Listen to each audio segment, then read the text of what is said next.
Selamat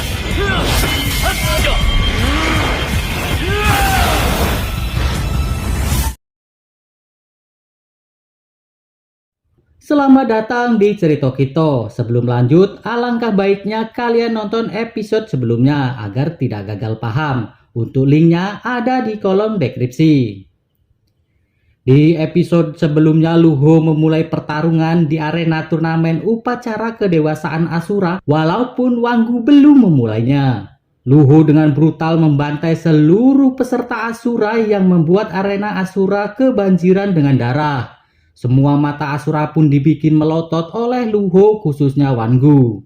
Setelah beberapa saat Wanggu pun tertegun dengan keadaan itu, kesadarannya pun kini mulai kembali. Dia pun jadi marah dengan Luho karena Luho melakukan hal yang brutal sebelum ia memulai turnamen. Sehingga menurutnya Luho telah melakukan pelanggaran dan kejahatan di arena. Mendengar hal itu, Luho yang masih memegang kedua pedangnya dengan tenangnya balik menjelaskan bahwa tujuan turnamen ini adalah untuk mengeliminasi yang lemah. Dan jika ada yang menganggap kalau ia bersalah, Luho menantang untuk bertarung.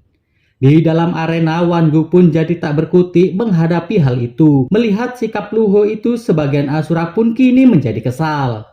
Mereka menilai kalau Luho terlalu sombong. Seseorang Asura pun segera turun dan menantang Luho. Tak banyak basa-basi, sebelum menantang itu banyak bicara, Luho pun dengan cepat langsung mencincangnya. Dan penantangnya itu kini mati seketika.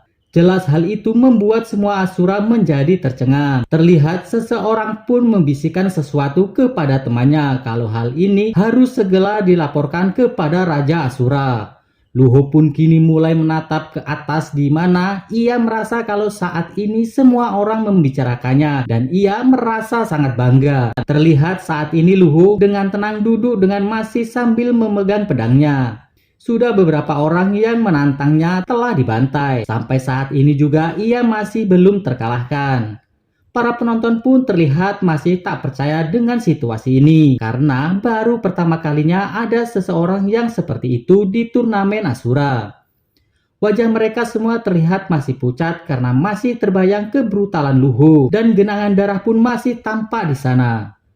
Tiba-tiba saja Luho pun dikejutkan oleh sesuatu karena saat ini Raja Bandi Asura atau Raja ke-1 sudah berada di belakangnya. Semua orang pun kini menjadi geger dengan kedatangan Raja Asura yang sangat diagungkan itu. Raja Bandi pun segera menyapa Luho dan ia pun cukup terkejut karena ternyata Luho masih bocah akan tetapi memiliki kekuatan pembunuh yang sangat luar biasa. Raja Bandi pun tiba-tiba merasa sedih hingga menangis ketika melihat Luho. Ia jadi teringat masa lalunya yang kelam. Raja Bandi pun lalu meminta izin Luho menyentuh bekas luka Luho dan Luho pun mengizinkannya. Dari situ Raja Bandi bisa melihat kalau Luho telah mengalami kematian yang tak terhitung jumlahnya.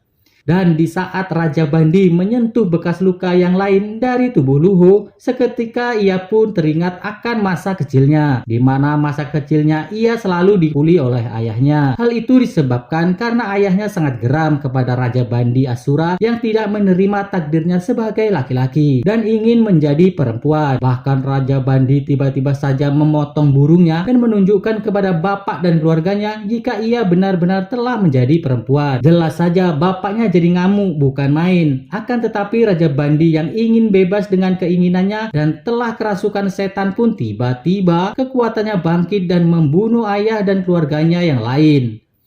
Setelah peristiwa yang mengenaskan itu, Liuji pun datang dan menjemput Bandi yang mempunyai bakat yang mengerikan itu. Di dalam kapal, Bandi kecil dihajar habis-habisan. Dia dipaksa untuk bertarung sampai mati oleh Liuji. Bandi pun tak kuat merasakan kekejaman dari Liuji. Ia juga tak tahan dengan kesakitan yang seperti di neraka itu. Hingga akhirnya setelah kematiannya yang ke-10, Bandi kecil nekat dan berhasil kabur dari kapal tersebut. Raja Bandi pun kini merasa kalau dia dan Luho mereka mempunyai kesamaan nasib. Raja Bandi Asura pun memutuskan kalau Luho tidak bersalah. Di pengadilan Asura ini, keputusan itu sempat membuat semua mata Asura tercengang karena raja yang paling diagungkan mereka sampai turun tangan sendiri untuk memberikan putusan kepada Luho. Akan tetapi Raja Bandi pun mengaku sangat penasaran dengan kekuatan Luho. Setelah mengatakan itu, Raja Bandi pun tanpa basa-basi langsung memukul Luho dengan keras sampai membuat Luho terlempar dengan keras dan menghancurkan tembok arena. Raja Bandi kemudian mendekati Luho. Atas penyerangan Raja Bandi itu kini Luho benar-benar marah, apalagi Raja Bandilah yang telah membunuh Xiu. Luho pun kini akan menggunakan kesempatan ini untuk membalas dendam atas kematian sahabatnya. Dengan cepat ia pun segera meluapkan seluruh amarahnya. Luho pun dengan geramnya segera melompat untuk melayangkan tebasan kepada Raja Bandi Asura. Menghadapi hal itu, Raja Bandi pun segera memberikan tembakan-tembakan kepingan racunnya secara bertubi-tubi ke arah Luho. Di saat Luho sibuk menangkis semua serangan itu, Raja Bandi pun dengan cepat melesatkan dan mencengkram kepala Luho. Ia pun lanjut mengalirkan racun yang kuat kepada Luho. Seketika mata Luho pun menjadi merah, wajahnya pun menjadi agak gosong. Raja Bandi dengan bangganya mengatakan kalau beberapa jurus sudah cukup untuk mengalahkan Luho, dan Luho tak akan bisa selamat dari serangannya itu.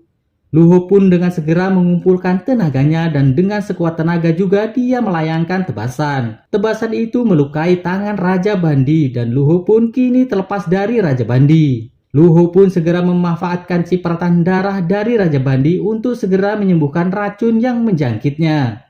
Jelas hal itu membuat Raja Bandi mulai kesal karena ternyata mengalahkan Luho memang tak semudah yang ia kira. Luho yang kekuatannya telah kembali pun segera melesat untuk menyerang Raja Bandi. Raja Bandi pun juga mulai serius, ia pun segera menggunakan teknik sayap beracunnya. Seketika muncul sayap racun ungu yang besar di punggungnya. Raja Bandi lanjut menggepakkan sayapnya, dari sayap itu muncul tembakan-tembakan yang mengarah kepada Luho. Sambil berlari maju, Luho pun dengan tangkasnya menangkis semua tembakan-tembakan racun itu. Ia lalu melompat sambil menarik kedua tangannya kuat-kuat ke belakang. Dan dari tubuh Raja Bandi pun keluar gumpalan bola racun hitam yang besar dengan cepat menahan tebasan dari Luho. Benturan itu membuat Luho pun terpental ke belakang. Terlihat wajah Luho pun sangat geram karena dendam Kusumat masih menyelimutinya. Ia pun bertekad kalau ia akan mengalahkan Raja Bandi. Raja Bandi tampak santai menanggapi Luho karena Raja Bandi ternyata hanya ingin mengetes kemampuan Luho saja.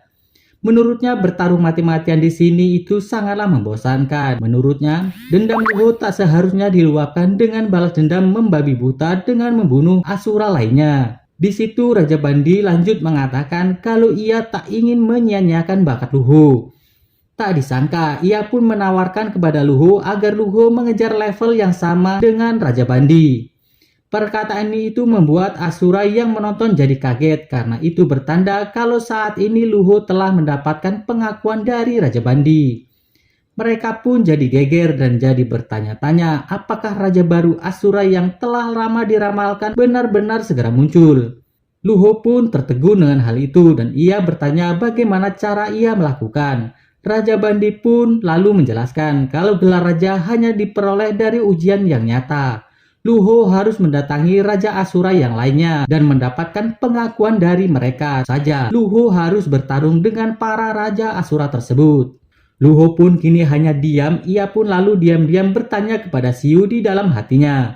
Di dalam batin Luho, Xiu pun mengatakan kalau Luho harus melakukan apa yang harus dilakukan dan ia akan selalu mendukungnya. Luho pun kini mulai menatap serius ke pertanda Luho akan benar-benar melakukan apa yang diusulkan oleh Raja Bandi Asura. Sin pun beralih. Seorang peramal wanita yang tubuhnya hanya setengah, ia mengatakan kepada Raja kedua kalau Raja keempat Asura kini telah muncul di kerajaan Bandi Asura dan ia hanyalah seorang bocah laki-laki yang ia maksud adalah Luho. Peramal itu juga sebelumnya telah meramalkan kalau ketika sang Raja keempat muncul, maka Asura nantinya akan menjadi pemimpin untuk menyerang dewa. Raja kedua pun merasa jika bocah itu benar-benar dipilih oleh takdir, maka dia akan bertemu dengannya.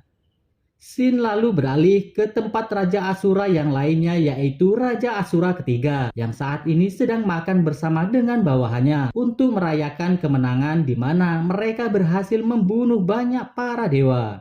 Kabar kemunculan bocah yang kuat pun kini diutarakan oleh bawahan Raja Ketiga. Dia menjelaskan kalau saat ini bocah itu belum terkalahkan di arena turnamen upacara kedewasaan di Kerajaan Bandi Asura atau Raja ke-1. Wajah Raja Ketiga pun menjadi serius dan ia merasa saat ini beberapa orang akan merasa lebih cemas dengan hal itu. Dan cerita pun bersambung. Terima kasih sudah sampai di sini. Jangan lupa saksikan kelanjutannya hanya di Cerita Kito.